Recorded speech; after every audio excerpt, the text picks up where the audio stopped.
Je vais vous lister les 5 plus grosses erreurs que j'ai faites au début de ma carrière. Ce ne sont pas des erreurs liées à mon poste ou à ma fonction dont je vais vous parler, mais d'erreurs stratégiques sur la manière d'aborder mon développement professionnel et qui m'ont ralenti fortement dans ma progression de carrière.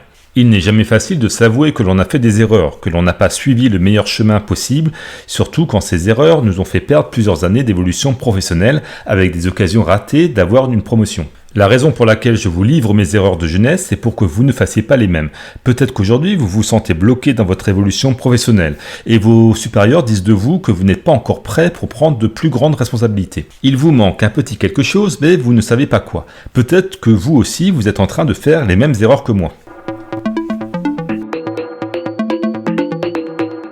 Les 3 erreurs que nous allons voir dans un instant, ce ne sont pas des petites maladresses qui sont facilement rattrapables. Les 3 erreurs dont je vais vous parler ont une dimension stratégique et sont directement liées à votre manière d'aborder votre développement professionnel. Les commettre, c'est prendre le risque de stagner professionnellement, mais si vous savez les éviter, vous mettez toutes les chances de votre côté et pour avoir une carrière professionnelle à succès. Voyons maintenant quelles ont été mes 3 erreurs principales. Erreur numéro 1, surdévelopper mes hard skills, c'est-à-dire mes compétences métiers, mes compétences techniques, au détriment de mes compétences soft, c'est-à-dire l'aisance à communiquer, à travailler avec les autres, à faire passer mes idées et atteindre mes objectifs. Pour résumer, j'étais comme un geek très calé sur ma spécialité, très bon dans la maîtrise des logiciels professionnels, mais je n'étais pas très à l'aise pour échanger avec ma hiérarchie ou avec des clients. Avec mon chef, je pouvais échanger très facilement, mais dès qu'il fallait remonter d'un cran et interagir avec mon N+2 ou N+3, je n'étais pas très bon. Et ça a été clairement pour moi une faiblesse pendant les premières années de ma carrière. Mon erreur numéro 2, je fuyais les situations difficiles. Il y avait par exemple des réunions avec la direction où je n'étais pas très à l'aise.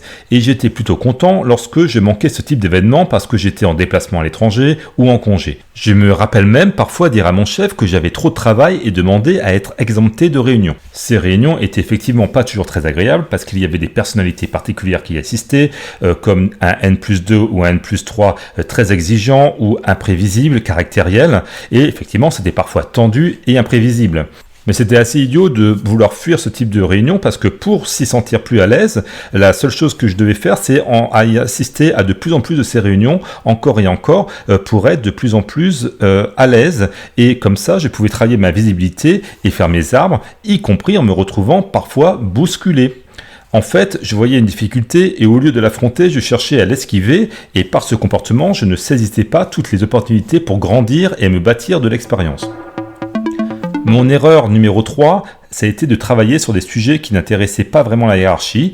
J'étais un pro de l'optimisation des méthodes de travail et de l'automatisation. Si l'on me confiait une aire de responsabilité, je la transformais en quelques mois en une machine parfaitement huilée.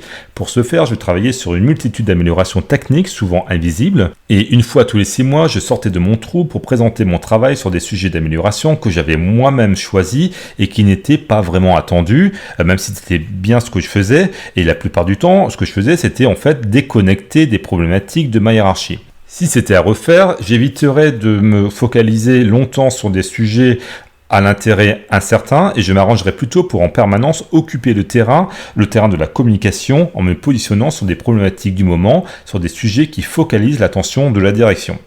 Avec des actions probablement moins élégantes techniquement, quitte à brasser parfois un petit peu d'air, mais avec des actions que ma direction aurait trouvées utiles, car elles auraient répondu à leurs besoins et centrent l'intérêt du moment. D'ailleurs, c'est ce que je fais actuellement, j'ai plutôt ce type d'approche, même si je travaille en parallèle sur des sujets de fond, mais ce ne sont pas forcément sur les sujets de fond sur lesquels je communiquerai auprès de ma direction N+2, N+3. Alors pour être impactant, être visible et toujours occuper le terrain, je vais vous donner un conseil.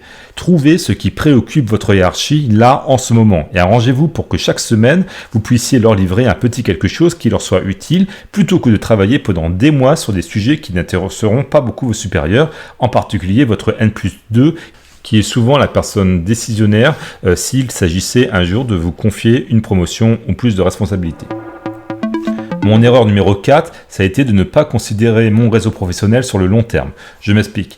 Au cours de ma carrière, j'ai eu de nombreux collègues, certains avec qui je me suis très bien entendu, d'autres avec qui les relations étaient plus tendues et d'autres que j'ignorais complètement. Je regrette aujourd'hui de ne pas avoir fait plus d'efforts au début de ma carrière professionnelle pour avoir de meilleures relations avec plus de collègues, car quand je vois 10 ans après là où ils sont arrivés pour certains, je regrette de ne pas pouvoir les contacter sur LinkedIn pour leur dire « Salut, comment ça va, tu te souviens de moi ?» car je sais que leur souvenir de moi n'est pas bon car nous n'avions pas une très bonne relation.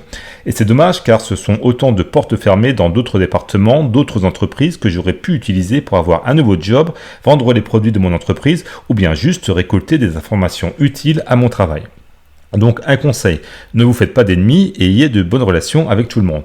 Il ne s'agit pas d'être ami avec tous vos collègues, mais juste d'avoir développé une relation suffisamment positive pour que, avec chacun d'entre eux, dans 5 ans, 10 ans plus tard, 15 ans, vous puissiez sans problème les recontacter et vous retrouver à nouveau en affaires. Voilà pour aujourd'hui, je m'appelle Alex. Si vous souhaitez évoluer plus rapidement dans votre carrière professionnelle et atteindre un niveau de poste dans lequel vous pouvez vous épanouir et qui est rémunéré à la hauteur de votre potentiel, les contenus Wonderful Revenue sont faits pour vous. Abonnez-vous maintenant pour les recevoir. J'envoie aussi une fois par semaine en privé un contenu exclusif aux membres du cercle Wonderful Revenue. L'inscription se fait en un clic, c'est gratuit, il suffit de suivre le premier lien en description.